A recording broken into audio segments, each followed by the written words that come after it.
Rich dad poor dad एक ऐसी किताब जिसने ना सिर्फ मेरी बल्कि लाखों लोगों की जिंदगियां चेंज की हैं। एक ऐसी किताब जो हमें एक्चुअल में फाइनेंशियल एजुकेशन का मतलब सिखाती है। एक ऐसी किताब जिसके लेसन्स को हर एक बच्चे को बचपन से ही सिखाया जाना चाहिए था। तो सही मायनों में ये किताब आपको बहुत कुछ सिखा के जाती है। तो आज के इस वीडियो में मैं आपको इस किताब से 9 अमेजिंग लेसन्स बताने वाला हूँ और इन लेसन को सीखने के बाद आई एम श्योर आपको इस बुक के ऊपर कोई और दूसरा वीडियो देखने की जरूरत नहीं पड़ेगी। तो इसलिए इस वीडियो को पूरा जरूर देखें। तो चलिए शुरू करते हैं। Lesson number 1, the rat race. Robert Kiyosaki ने rich dad poor dad book में एक बहुत ही इंटरेस्टिंग कॉन्सेप्ट के बारे में बताया है जिसे उन्होंने रैट रेस का नाम दिया है। रैट रेस का मतलब एक ऐसी फाइनेंशियल लाइफस्टाइल है जहां आप दिन रात मेहनत करते हो, पैसा कमाते हो ताकि जैसे तैसे आपके घर का गुजारा हो सके, क्योंकि आपके पास पैसिव इनकम का कोई सोर्स ही नहीं है और आप और आपकी फैमिली बस आपकी महीने की सैलरी के ऊपर ही डिपेंडेंट है। तो अगर आप काम नहीं करोगे तो आपके लोन्स कैसे पूरे होंगे, आपके क्रेडिट कार्ड का बिल कैसे जाएगा, आपके बेसिक खर्चे जैसे खाना पीना, इलेक्ट्रिसिटी, इनके बिल कौन भरेगा। और ये सारे खर्चे करने के बाद मंथ एंड तक आपकी जेब में कुछ नहीं बचता और आप वापस से नेक्स्ट मंथ उसी रेट रेस में लग जाते हो जहाँ सारी दुनिया चल रही है। अब हमें ये चीज बहुत नॉर्मल लगती है क्योंकि बचपन से हमें हमारा स्कूल और कॉलेज इसी के लिए ही तैयार करते हैं, क्योंकि जब सारी दुनिया रेट रेस में दौड़ रही है तो हमें भी उसके लिए तैयार किया जाता है और हम बस उसी में लग जाते हैं। बल्कि फॉर्मल एजुकेशन के साथ जो चीज हमें इस रेट रेस से बाहर निकाल सकती थी उसे तो किसी ने बताया तक नहीं, और वो चीज क्या है, वो है फाइनेंशियल एजुकेशन। तो यहीं पे आता है हमारा lesson number 2, financial education. Robert Kiyosaki बोलते हैं कि आप मुश्किल से अपने सारे बिल्स पे कर पाते होंगे और पैसों की किल्लत आपके घर में हमेशा रहती ही होगी, और इस रेट रेस से बाहर निकलने का एकमात्र सॉल्यूशन है अपने आप को फाइनेंशियली एजुकेट करना। बट प्रॉब्लम तो ये है कि हमारी सोसाइटी हमें अच्छे मार्क्स लाने के लिए तो मोटिवेट करती है, बट कितने ऐसे लोग हैं जिनके पास बड़ी बड़ी डिग्री होने के बावजूद भी आज वो अपनी लाइफ में स्ट्रगल कर रहे हैं और 20-25 हजार की नौकरी के लिए ठोकरे खाते रहते हैं, क्योंकि उन्होंने स्कूल और कॉलेज में पढ़ाई तो भर भर के कर ली बट लाइफ की जो असली पढ़ाई थी यानी फाइनेंशियल एजुकेशन उसे पढ़ना भूल गए, क्योंकि उन्हें कोई बताने वाला नहीं था कि ऐसा भी कुछ होता है। और अगर आपके पास फाइनेंशियल इंटेलिजेंस नहीं है तो आप महीने का 10,000 कमा लो या फिर महीने का 1 लाख, आप कभी भी उसे ढंग से मैनेज नहीं कर पाओगे। एक रिपोर्ट बताती है कि 70% लॉटरी विनर अपने सारे पैसों को कुछ ही सालों में खो देते हैं क्योंकि उन्हें पैसों को मैनेज करने की समझ ही नहीं थी। अब आप माइक टायसन का एग्जाम्पल देख लो। माइक टायसन एक जाने माने बॉक्सर है और 1987 से लेकर 1990 तक वो चैंपियन रहे और उन्हें उस टाइम पे कोई हरा नहीं पाता था, और इसी वजह से उन्होंने खूब पैसा कमाया और उनकी नेटवर्थ $400 मिलियन के आसपास हो चुकी थी। बट कुछ ही सालों बाद उन्हें बैंकरप्सी फाइल करनी पड़ी क्योंकि उन्होंने अपना सारा पैसा उड़ा दिया था। ऐसा कहा जाता है कि एक टाइम पर उनके पास इतना पैसा था कि उन्होंने ऐसे ऐसे महंगे घर ले रखे थे जिसमें वो आज तक रहे तक नहीं थे, इतनी कारें ले रखी थी जिन्हें वो चलाते तक नहीं थे, और उन्हें अगर किसी के सामने शो ऑफ करना होता था तो वो उस इंसान को कारों के शोरूम में ले जाते और BMW और मर्सिडीज जैसी कारें बल्क में उठा लाते। कपड़े, ज्वेलरी, घड़ियां, हर चीज पे वो खर्चा करते थे और पैसों को ढंग से मैनेज नहीं करने के कारण वो कुछ ही सालों में बैंकरप्ट हो गए और सड़क पर आ गए। तो अगर आपके पास फाइनेंशियल एजुकेशन नहीं है तो आप लाखों कमाओ या हजारों, आप हमेशा गरीब ही रहोगे और कभी भी पैसों को ढंग से मैनेज नहीं कर पाओगे। तो अगर आपको सही से फाइनेंशियल इंटेलिजेंस सीखनी है तो आपको जो चीज समझनी होगी वो है एसेट वर्सेस लायबिलिटीज का डिफरेंस। तो यहीं पर आता है हमारा lesson number 3, asset versus liabilities. Rich dad poor dad book का सबसे इंपॉर्टेंट लेसन है एसेट और लायबिलिटीज के बीच का डिफरेंस समझना। रॉबर्ट बोलते हैं कि मान लो कल से आपकी नौकरी चली गई और आपकी सैलरी आना बंद हो जाए तो आपकी जेब में पैसा कहाँ से आएगा। तो मोस्टली लोगों का जवाब होगा कहीं से नहीं, क्योंकि उनके पास कोई एसेट ही नहीं है। एक रेंटल प्रॉपर्टी, एक बिजनेस या फिर ऐसा कोई भी चीज जो आपके लिए पॉजिटिव कैश फ्लो जनरेट करके देती है वो आपके लिए एसेट है। और सबसे इंपॉर्टेंट चीज, वो एसेट तभी कहलाएगा जब उससे आपको रेगुलर बेसिस पे इनकम होती रहे। और जो अमीर लोग हैं वो लोग हमेशा एसेट बिल्डिंग पर फोकस करते हैं। वहीं अगर आप ऐसी चीजें खरीद लाते हो जो आपके लिए इनकम जनरेट करके नहीं दे रही, उल्टा आपकी जेब से पैसा निकाल रही है, तो वो लायबिलिटीज कहलाएंगी। और अगर आप एक गरीब इंसान को देखोगे तो उसके पास हमेशा आपको लायबिलिटीज ही दिखाई देगी, क्योंकि फाइनेंशियल एजुकेशन ना होने की वजह से उसने कभी एसेट बनाने का सोचा तक नहीं। तो इसलिए अगर आपको फाइनेंशियल इंडिपेंडेंट बनना है तो आपको एसेट और लायबिलिटीज का डिफरेंस समझना होगा। अब आता है लेसन नंबर 4, पे योरसेल्फ फर्स्ट, यानी खुद को सबसे पहले पे करना सीखो। ये बात सबसे पहले richest man in Babylon book में बताई गई थी और रॉबर्ट कियोसाकी भी इस बात को बहुत तवज्जो देते हैं।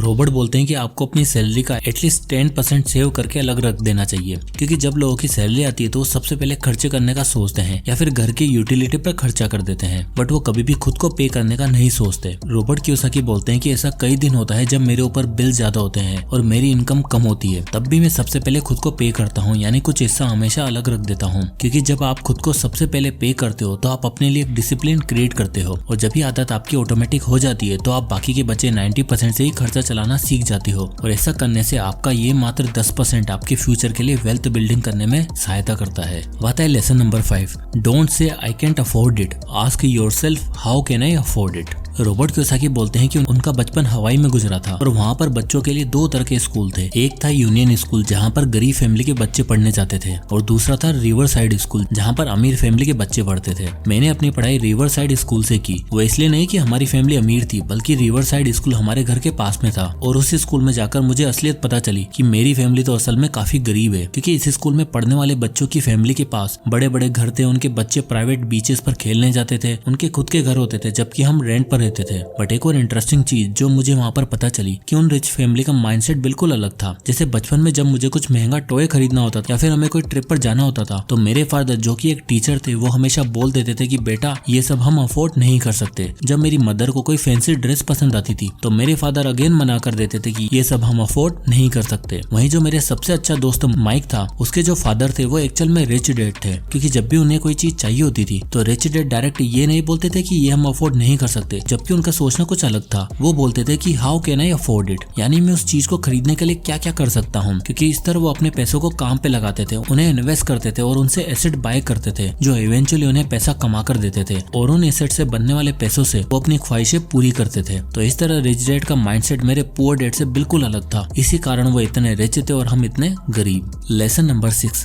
Mind your business. Robert Kiyosaki बोलते हैं मान लो आप कोई गेम खेल रहे हो और इस गेम के रूल आपको पता ही नहीं है, और जो ये गेम आपको खिला रहा है वो जब मन करता है इस गेम के रूल को चेंज कर देता है, तो क्या आप ये गेम कभी जीत भी पाओगे या फिर नहीं? तो वेल उसका आंसर है नहीं। अब आप सोच रहे होंगे कि क्या बकवास गेम है और कौन ही ऐसा गेम खेलेगा, तो वेल रॉबर्ट बोलते हैं कि आप ये गेम रोज खेलते हो और ये गेम है बिजनेस और मनी का। अब इस गेम के रूल को चेंज कौन करता है? तो वेल वो है पॉलिटिशियंस, बिजनेसमैन, गवर्नमेंट और बैंक, जो जब चाहे कभी भी इंटरेस्ट रेट को चेंज कर देते हैं, चीजों के दाम बढ़ा देते हैं, लोगों को नौकरियों से निकाल देते हैं, और ये सब अल्ट्रा रिच लोगों में और आप में ये फर्क है कि ये सब आपको कंट्रोल करते हैं। रॉबर्ट कियोसाकी कहते हैं कि जो उनके पुअर डैड थे वो हमेशा बोलते थे कि अच्छे से पढ़ाई करो, अच्छे मार्क्स लाओ, अच्छी डिग्री लो और सेफ और सिक्योर जॉब पकड़ो, क्योंकि गवर्नमेंट ही आपकी रिटायरमेंट का और मेडिकल का ध्यान रखेगी। वहीं रॉबर्ट कियोसाकी के जो रिच डैड थे वो बोलते थे कि माइंड योर ओन बिजनेस, यानी कि अपनी लाइफ का कंट्रोल आपके हाथ में होना चाहिए, क्योंकि जब आप लोगों को पूछोगे कि उनका बिजनेस क्या है तो अपनी जॉब के बारे में बताएंगे, बट असल में वो खुद के लिए नहीं दूसरों के लिए काम कर रहे होते हैं और दूसरों के बिजनेस को ही हैंडल करते हैं। और माइंड योर बिजनेस का मतलब है अगर आप एक कुक हो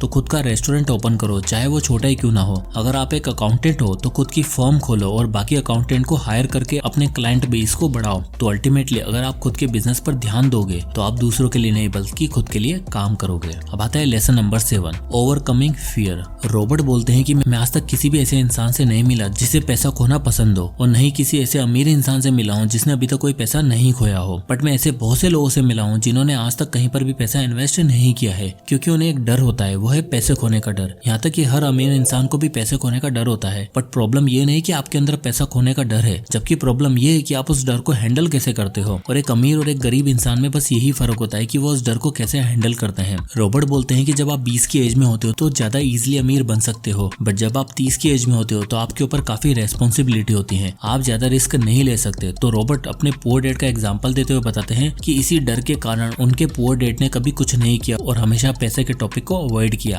और एक बहुत ही अच्छी कहावत है ना, everyone wants to go to the heaven but no one wants to die. हर किसी को अमीर तो बनना है, बट रिस्क लेना या फिर अपने डर का सामना करना कोई नहीं चाहता। इसलिए ही हम ज्यादातर टाइम पैसे के टॉपिक को अवॉइड करते हैं और कभी इन्वेस्ट नहीं करते, क्योंकि हमें उसे खोने का डर होता है। और अगर आप फेलियर का सामना नहीं करोगे तो सक्सेसफुल होगे कैसे? अब आता है lesson number 8, learn how to sell. Robert Kiyosaki बोलते हैं कि जब उन्होंने अपने रिच डैड से कहा कि वो उनकी तरफ बनना चाहते हैं तो उन्हें क्या क्या स्टेप्स लेने होंगे, तो उनके रिच डैड बोले कि अगर तुम मेरी तरफ बिजनेसमैन बनना चाहते हो तो तुम्हें सेलिंग की स्किल्स सीखनी होगी। तो इस पर रॉबर्ट थोड़ा शॉक होते हुए बोले, बिजनेस करने के लिए, रियल एस्टेट में इन्वेस्ट करने के लिए मुझे सेलिंग से क्या लेना देना। तो इस पर रिच डैड हंसते हुए बोले कि अगर तुम्हें लगता है कि सेलिंग की स्किल्स का कोई फायदा नहीं है तो तुम गलत हो, क्योंकि आप किसी भी प्रोफेशन में हो तो पैसा कमाने के लिए आपको रोजाना खुद को सेल करना होता है। जैसे कि अगर आप एक डॉक्टर हो तो आप अपने पेशेंट को अपनी एडवाइस सेल करते हो, अपनी अथॉरिटी सेल करते हो और अपनी क्रेडिबिलिटी भी सेल करते हो, जिससे वो आपकी बातों पर विश्वास कर पाए, और जब उन्हें आपके ऊपर विश्वास होगा तभी वो आपके पास दोबारा आएंगे। इसलिए हर जगह आपको सेल करना आना चाहिए, तभी आप पैसा कमा पाओगे। Lesson number 9, work to learn not to earn. Robert Kiyosaki बोलते हैं कि मेरे पुअर डैड के लिए जॉब सिक्योरिटी ही सब कुछ थी और मेरे रिच डैड के लिए सबसे इंपॉर्टेंट चीज थी लर्निंग। रिच डैड बोलते थे कि हमें केवल पैसे कमाने के लिए काम नहीं करना चाहिए बल्कि सीखने के लिए काम करना चाहिए। रॉबर्ट बोलते हैं कि मैं हर रोज कई लोगों से मिलता हूँ जो काफी एजुकेटेड हैं, बड़ी बड़ी डिग्रियां लेकर बैठे हैं, स्टिल वो बहुत कम पैसा कमा पाते हैं, क्योंकि they are one skill away from great wealth. यानी कि वो केवल एक स्किल दूर है अच्छी खासी वेल्थ बनाने से। और यही सबसे बड़ी प्रॉब्लम है, जो लोग डिग्री पर तो ध्यान देते हैं बट स्किल सीखने पर बिल्कुल नहीं। रॉबर्ट की पहली जॉब स्टैंडर्ड ऑयल में लगी थी, जहां वो साल का $42,000 कमाते थे, और ये देखकर उनके पुअर डैड काफी खुश थे। लेकिन 6 महीने बाद रॉबर्ट ने उस जॉब से रिजाइन कर दिया और मरीन कॉर्प्स ज्वाइन कर लिया, क्योंकि वो पायलट बनना चाहते थे और सीखना चाहते थे कि डिफिकल्ट सिचुएशन में कैसे लीड किया जाता है। इस डिसीजन से उनके रिच डैड तो काफी खुश थे, क्योंकि रॉबर्ट कुछ सीखना चाहते थे, बट उनके पुअर डैड बिल्कुल भी नहीं। उन्हें लगता था कि रॉबर्ट इतनी अच्छी जॉब छोड़कर बहुत ही बड़ी गलती कर रहे हैं। और जब उनकी ये ड्यूटी खत्म हो गई तो उनके पास एक कमर्शियल पायलट बनने का ऑफर आया, जो कि एक अच्छी और सिक्योर जॉब थी। बट इसकी जगह रॉबर्ट ने जेरोक्स कंपनी में एक सेल्समैन की जॉब को चुनना पसंद किया। इस डिसीजन से अगेन उनके पुअर डैड नाखुश थे। उन्हें लग रहा था कि रॉबर्ट इतनी हाई पेइंग जॉब छोड़कर एक सेल्समैन क्यों बनना चाहते हैं। वहीं रॉबर्ट सेल्स और मार्केटिंग की स्किल्स को सीखना चाहते थे, और यही सेल्स और मार्केटिंग की स्किल्स रॉबर्ट को फ्यूचर में बहुत काम आई और उन्होंने अपनी स्किल्स से इतना सारा पैसा कमाया। इसलिए हमेशा स्किल सीखने पर ध्यान दो, क्योंकि पैसों के लिए काम करोगे तो रेड रेस में ही फंसे रहोगे। लेकिन अगर एक भी स्किल पे मास्टरी कर ली तो वेल्थ बनाने से आपको कोई भी नहीं रोक पाएगा। तो दोस्तों, ये थे रिच डैड से 9 अमेजिंग लेसन जो हर एक इंसान को पता होने चाहिए। तो अभी तक वीडियो को लाइक नहीं किया तो लाइक जरूर कर दीजिए, और मैं 9 लेसन को वापस से समराइज कर देता हूँ। नंबर 1, रेड रेस से बाहर निकलो। अगर आपको वेल्थ बिल्डिंग करनी है तो रेड रेस से बाहर निकलना होगा, क्योंकि आज के टाइम पर हर कोई एक सिक्योर जॉब के पीछे पड़ा हुआ है। इसलिए 10,000 की नौकरी के लिए लाखों लोग लाइन में खड़े रहते हैं। इसलिए कुछ ना कुछ ऐसा सीखिए जो आपको बाकी लोगों से अलग रखे और इस रेड रेस को आप तोड़ पाएं।